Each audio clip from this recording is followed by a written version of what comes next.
السلام عليكم ورحمة الله وبركاته. ده الجزء التاني اللي قلتلكوا عليه. يعني اللي سمع الجزء بتاع القص ده جزء التقفيل. انا هنا سرفلت الحرف بتاع المرض بتاع البلوزة. بنتني الحرف كده يعني في حدود 3 سنتي بعد السرفلة. المرض بتاع الازرار ده ممكن تعمليه رفيتين جوا بعض، وممكن لو هو ينفع زي القماشة دي هتبقى تخينة اوي لو انا رفيتها طبقتين، فعملتها سرفلة ورافية واحدة. يعني طبقت 3 سنتي كده لجوه، عملت سرفلة اول وبعد كده طبقت. بنعمل التانية زيها، الحرف التاني بتاع المرض. بعد ما رفيت الحرفين مع بعض كده بنجيب القطعة بتاعة الخلف. وطبعا البلوزة دي او الشميز له جيوب، هنعمل له جيبين. انا اصل الجيبين في الفيديو اللي فات. اللي ما سمعش الفيديو القص ممكن يرجع ليه، انا منزلاه على القناة، وده فيديو التقفيل. هنا بنحط الوش على الوش بتاع القماش وبنقفل الامام مع الخلف.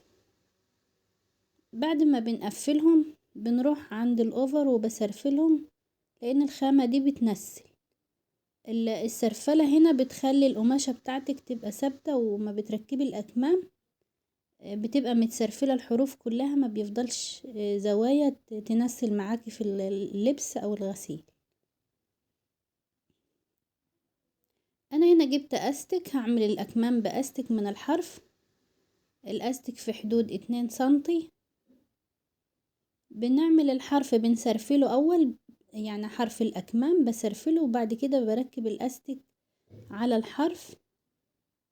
بعد كده برفيه، بقلب الحرف لجوه علشان الاستك يبقى بين الطبقتين. يعني بنركب الاستك الاول على حرف السرفلة ونطبقه زي ما انتوا شايفين كده، وبشده شدة خفيفة على حسب المقاس بتاعي. هنا بنطبق دوران الجيرو او الابط على 2، وبعمل علامة في النص. العلامة دي هي اللي بتبقى على الكتف، يعني بحط العلامة دي هنا على الكتف علشان تقفيل الأكمام معاكي يبقى مظبوط. وممكن تبدأي من الحرف، بس أنا بفضل يعني ان احنا نبدأ من الكتف ونازل للجنب، والعكس من الجنب للكتف. يعني ما ببدأش من الحرف لما للحرف التاني مرة واحدة، علشان ممكن القماشة ترحل منكو وتيجي على جنب أزيد من التاني.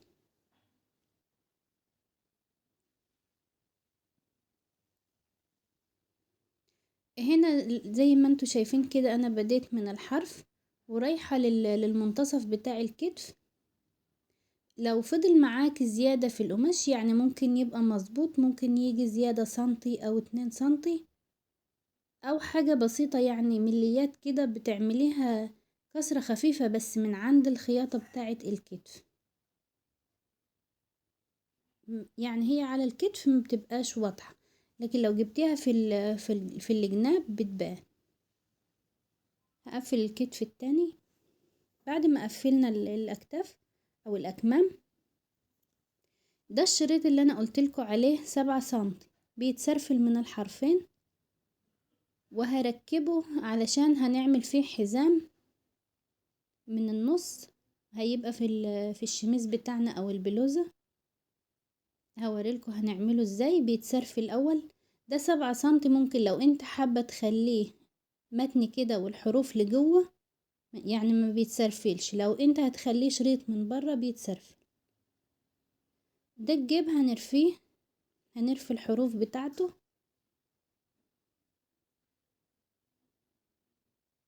هنا انا رفيت الحروف بتاعة الجيب، عملت تانية اللي جوه زي 2 سنتي كده. التانية اللي انا تنيتها 2 سنتي دي هتبقى للجيب من فوق، لكن من الجناب الدواير بتاعة الجيب دي بتبقى سنتي بس. بلف عليه من جوه، يعني من على حرف السنتي، يعني مش من الحرف من بره، لا على حرف السنتي من جوه. انا برفع على حرف السنت من جوه ليه؟ علشان لما باجي اقفل الجيب على الشميز او البلوزة بدور على الجيب من الحرف من بره، بيعطيكي خطين جنب بعض كده في شكل الجيب.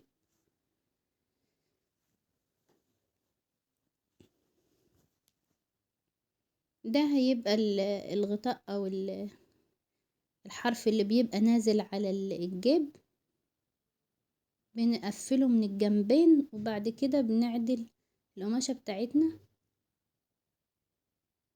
نخلي الخياطة تبقى لجوه، وبعد ما بنخليها لجوه بندور على الحروف، بنعمل زي سنت كده دوران بيعمل برواز للجيب. بنتأكد من المقاس بتاعنا، لو هو مش مظبوط بنرجع نعمل المقاس يبقى نفس مقاس الجيب.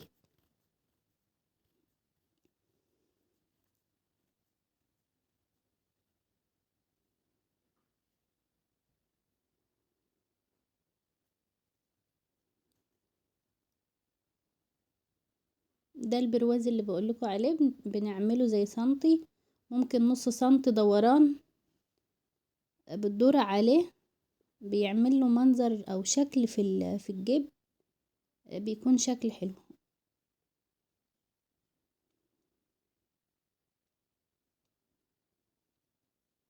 هوريلكوا ازاي بتظبطوا المقاسات. ده هيكون الزنط بتاع الشميز، بس الزنط ده طبعا القماشة اللي كانت معايا كانت متر في عرض 150 اللي انا قصيت بيها، فكانت بالظبط يعني ما فاضش منها غير قصايص بسيطة، علشان كده الزنط ما طلعش معايا غير قطعة واحدة على بعضها، والتانية عملتها قطعتين وتقفلوا مع بعض يوصلوا. يعني دي قصة الزنط اللي انا بقفله، ده هيبقى الخلف بتاع الزنط، ودي الدورانة انا قصاها يعني بتبقى شبه مستطيل لكن مش مستطيل ولا مربع، بيبقى الطول اللي نازل للزنط بيبقى اكبر في المقاس شوية عن العرض. بعد ما بقفلها بروح على الاوفر وبسرفلها،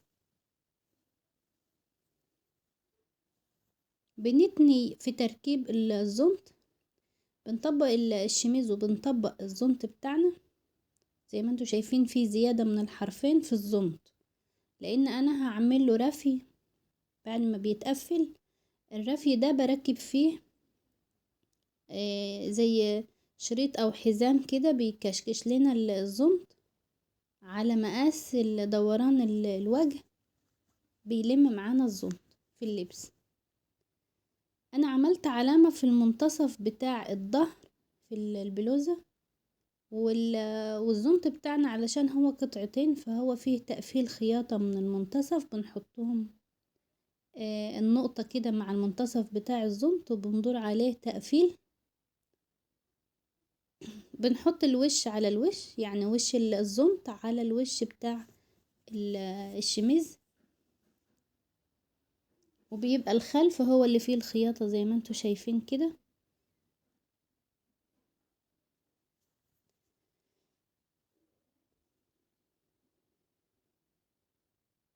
دي زيادة بنقلبها كده في الحرف، علشان لما بنعدل القماشة بتاعتنا او اللي بنعدل الزنط، القلابة اللي انا عملتها الصغيرة دي بتعدل معاكي في التقفيل الرفي، رفي الزنط بتعدليها زي ما انتوا شايفين كده، عدلت معانا القلابة. هوريلكم في الجنب التاني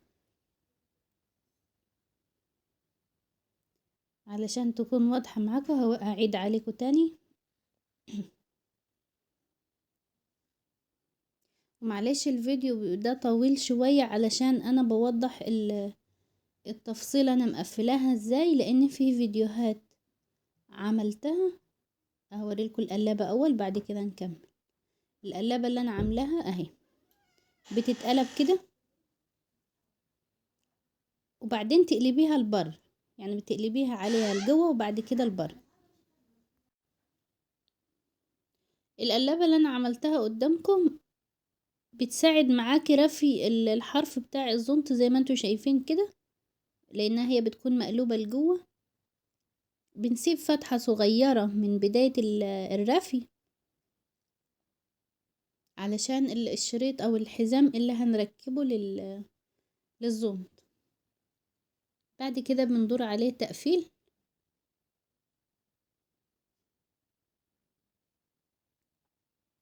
التقفيل ده انا سايباه يعني في فراغ او مسافة تعدي دبوس نمشي بيه الحزام او الشريط اللي هيتربط للزونت.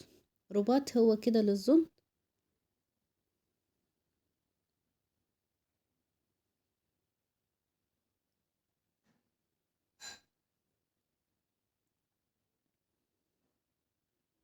انا شبكته بدبوس وبنعديه ندور عليه نقفله.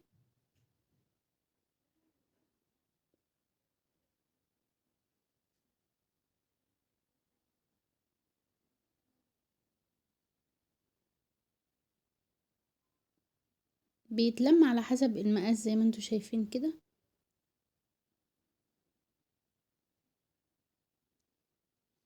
بس احنا لسه دوران الرقبة لسه هنسرفله اول.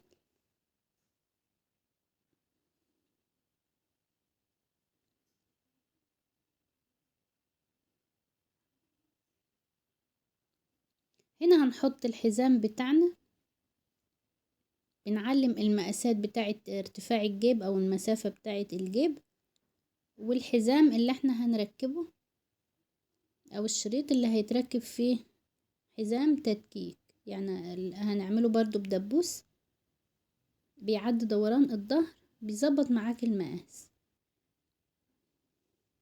هي البلوزة دي او الشميز يلبس بنوتة يعني في حدود 11 سنة 12 سنة و8 سنين، يعني من 8 سنوات 8 و7 بس يبقى كبير شوي لغاية 10 أو 11 سنة. ده الشريط أنا سرفلته. بعد كده بنرفع الحرف وبنعمله من عند المرد كده ورايح بندور عليه خطين من الجناب من الجنبين. بس أنا بعلم هنا المقاس علشان في التقفيل ما يبقاش مموج مننا، يبقى المقاس مظبوط.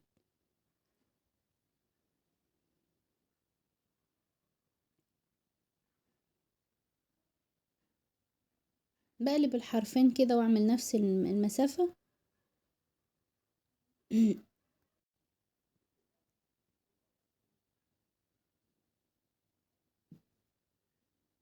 بندوره الجنب التاني كده وبنعمل نفس العلامة بتبقى مقابلة بعضيها. بتقيسي بالسنت من تحت اخر الخياطة بتاعة الابط او الكم. يعني انا نزلت زي 6 سنتي وعملت علامة اللي هي هيبدأ بيها الحزام، وعرض الحزام 7 سنتي، بس هو لما بيتسرفل بيبقى 6 سنتي. ممكن لو انتوا حابين يبقى العرض بتاعه اقل من كده بيبقى كويس برضو. لو هو 5 سنتي هيبقى حلو. تحت علامة الحزام اللي انا عاملاها دي المقاس بنعلم للجيب، بتنزلي 5 سنتي من بعد علامة الحزام، 5 سنتي وبتحطي الجيب بنعمل حواليه رسمة كده بالطباشير. العلامة دي او الرسمة بتخلي الجيب وانت بتقفليه بتحطيه عليه وتدور عليه بيكون سهل. لان احنا في تقفيل الجيب بنلف البلوزة او اي حاجة بتقفليها عباية بتتلف تحت الدواسة، فمش هتظبط لك الجيب الا ان كنت انت معلمة عليه او مثبتاه بدبابيس. بس انا بفضل العلامة علشان بتبقى اسهل وشايفاها. الدبابيس يعني ممكن ما تظبطش منك الدبابيس.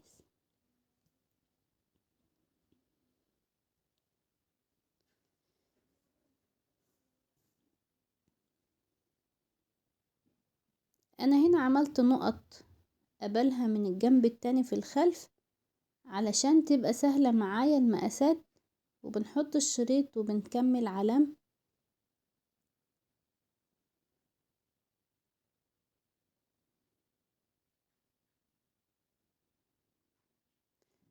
زي ما قلت لكم انا معلش الفيديو طويل شوية في الوقت، علشان في ناس مبتدئين لما باجي اعمل التفصيلة مختصرة او بجيب يعني قصة الاكمام بس او حاجات مش التفصيلة كاملة، فبلاقيهم محتاجين التفصيلة على بعضه. فانا عملت فيديو قص، والفيديو ده التقفيل علشان الناس اللي هي محتاجة طريقة التقفيل على بعضه. لو انتوا حابين الفيديو يكون بطيء عن كده علشان يبقى متوضح شوية للمبتدئين، ممكن انزله على 3 اجزاء او اخليه بطيء، علشان المبتدئين بيبقوا عايزين الفيديو يبقى بطيء يفهموا منه اكتر.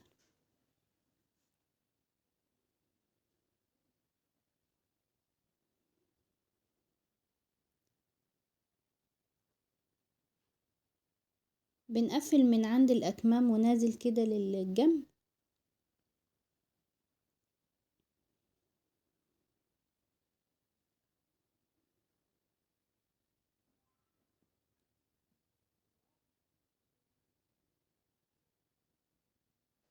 كده بيتسرفل، بنسرفل على الحروف دي كلها، وبعد السرفلة بنركب الشريط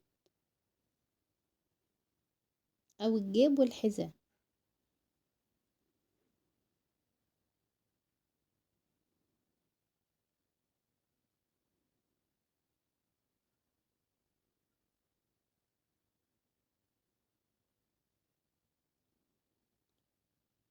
بنثبت على الحروف من الجنبين، لان من النص في الشريط اللي انا هركبه للحزام ده من النص مفتوح علشان الحزام اللي هيتركب فيه.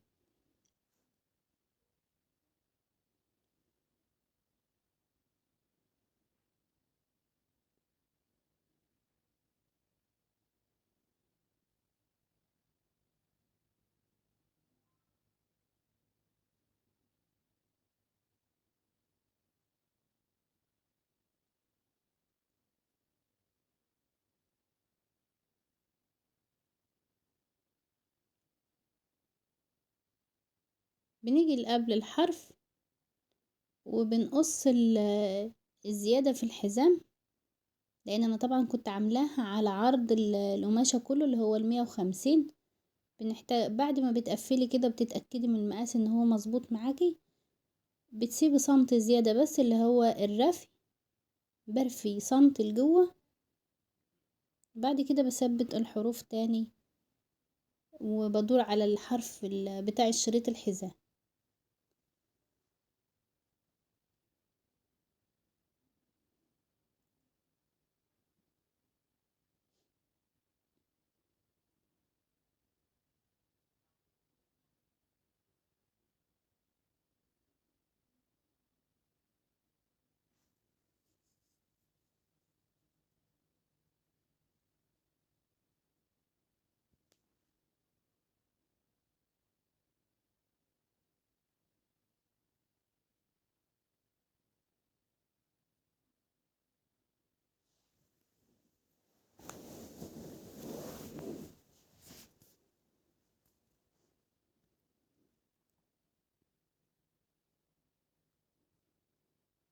كده هنركب الجيب. بعد كده بنركب الشريط بتاع الحزام، وهوريلكم التفصيلة. الزراير بقى بنعمل علامات لمقاس الازرار. الجيب هوريلكم بنركبه ازاي. له الغطاء بتاعه ده هيبقى فيه زرار، يعني هيبقى على الغطاء ده زرار على الجيب، والغطاء ده هنعمل فيه عروة. بنمشي فوق العلامة بتاعة الجيب اللي هو المربع او البرواز بتاع الجيب اللي انا معلماه بالطباشير. بثبت الغطاء اول بتاع الجيب من الحرف. بعد ما بثبته كده وهو كده على المقلوب، يعني بخليه مفتوح. بعد كده بندور على الجيب، ولسه هقلب الغطاء وادوس عليه تاني من على الحرف.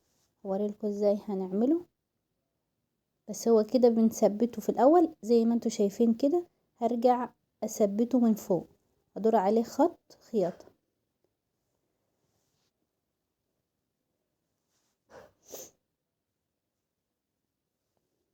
تقفيل الجيب بقى زي ما انا قايله لكم، انا في الاول رفيت الجيب وهو يعني بعيد عن البلوزة، رفيت دخلت سنتي جوه وعملت دوران خياطة.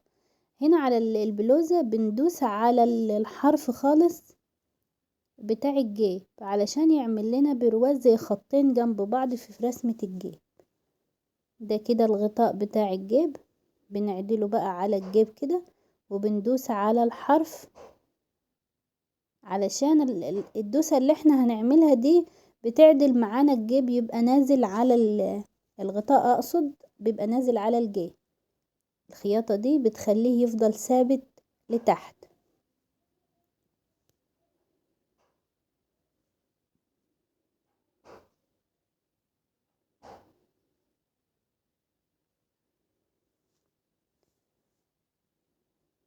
نفس ما عملت الجيب ده بقفل الجيب التاني. زي ما انتوا شايفين العلامات بتسهل عليكم، بتبسط تركيب الجيب. هنا احنا قفلنا الجيبين خلاص زي ما انتوا شايفين شكله. وده الشريط اللي انا ثبته للحزام. معايا الشريط اللي هو 3 سنتي ده في الطول 150، الطول بتاعه اللي هو عرض القماشة بتاعتي 150، بيبقى 3 سنتي عرضه. بنتني الحرفين على بعض كده من النص جايين مقابلين بعض، بعد كده بنطبقه. بس هي بصراحة الخامة دي يعني الحزام فيها اللي انا بعمله ده طلع يعني ناشف شوي. لو في عندكم حزام تاني زي اللي انا عاملاه في الزنط بيكون اسهل او احسن. يعني انا عملت ده وركبته، بس هو واقف شوية في الشد وفي ربطة الفيونكة، يعني بيبقى خشن شوية. لو في بديل له زي بتاع الزنط هوريلكوا التفصيلة في النهاية، وهوريلكوا الشريط بتاع الزنط. بنعلم مقاسات الازرار كده، وبعمل العراوي على المكنة بتاعة الخياطة، بعملها دق، بعلم بالطباشير على مقاس العروة وبعملها دق بالماكينة بتاعة الخياطة. والجيب برضو بنعمل له عروة.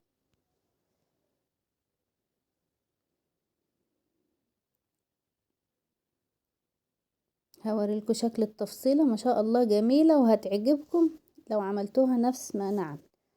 ان شاء الله تعجبكم. وده شكلها النهائي. والسلام عليكم ورحمة الله وبركاته. معاكم أم أنس للخياطة والتفصيل.